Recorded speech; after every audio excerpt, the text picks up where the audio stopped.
Yes, thanks very much. Okay, well, Ben has already set out quite a lot of the factors that characterize Daesh, IS as a phenomenon. In jihadist terms, it is, of course, something very different from what we have seen before. Under Osama bin Laden, Al-Qaeda was conceived of as a kind of global insurgency capable of operating anywhere around the globe in principle and not conceptually tied to any particular location, though in practice, it was in Afghanistan and the tribal areas of Pakistan. What we have with IS, is something very different insofar as it is geographically defined, and the leadership of IS have been very quick to take the step which jihadist doctrine inexorably leads to, namely the creation of a caliphate, and in so doing have created, I think it has to be said, significant shockwaves in what one might characterize as the more traditional global jihadist community. In effect, what we've seen is something that feels a bit like a schism between the new phenomenon as represented by al-Baghdadi and what one might term old Al-Qaeda as represented by Ayman Zawahiri and his lieutenants, who by comparison have lost considerable traction, relevance, and appeal within the global jihadist community. The objections to Baghdadi's formation of a caliphate are not about the undesirability of doing so per se. As I said before, there is an inexorable logic about jihadist ideology that requires at some point the establishment of a caliphate. But it's rather about the circumstances in which this has been done and by whom it has been done. And much of the criticism, and there has been quite extensive criticism within global jihadist circles about this decision to form a caliphate, is about the undesirability of doing so before there exists certainty about the ability to carry this long term and to create an entity which is survivable against the international attacks that it is, inevitably going to attract. If one looks at the composition of IS and the way in which it is evolved, what we see is that the military stroke insurgency stroke terrorism elements of IS leadership are almost uniquely Iraqi, and they are very loyal to Baghdadi, because when he took over leadership of the movement, the first thing he did was to launch a very, shall we say, bracing and vigorous counterintelligence campaign, which led to the elimination of many existing IS commanders and their replacement by people loyal to him. And of course, he was able to leverage the experience of a large number of former Ba'athist and former Iraqi military personnel, people with military training, and critically with intelligence and counterintelligence capabilities, and was hence able to do this in a pretty professional, if brutal, fashion. Apart from the composition, the fact that the overwhelming majority of IS is actually comprised of Iraqi Sunnis, we have seen significant elements of foreign fighters flocking to this flag. If one looks at the foreign fighter presence in territories controlled by IS. We can see Egyptians, we can see Moroccans, Libyans, Lebanese, Turks, Uyghurs, Uzbeks, people from North Caucasus, Dagestan, of course we can also see a significant influx of foreign fighters from Western countries, including the United Kingdom in quite significant numbers. Now, this latter category of person has been of particular concern to Western governments, as witnessed by the recent decision in this country to introduce some new counter-terrorism legislation to deal with this problem. And the utility, of course, of these foreign fighters is perhaps less in terms of their capacity for military effect than by virtue of the message that it sends about the ecumenical pretensions of IS, its global appeal.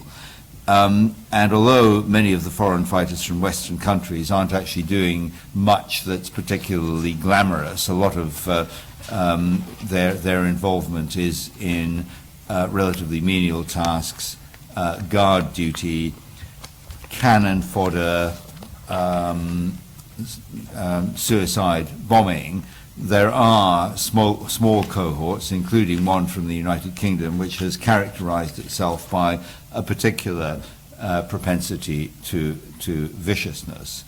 And I think this behavior is obviously calculated to send messages, and it's a reflection of the way Islamic State functions, both as almost a conventional military, as an insurgency, as a terrorist organization, as an entity that engages in significant criminality. And this criminality in particular, I think, is not just about raising revenue, though that is an important part of it. It's also a powerful messaging element. And what IS is in effect saying to the Islamic community and to the world is, and particularly to the West, is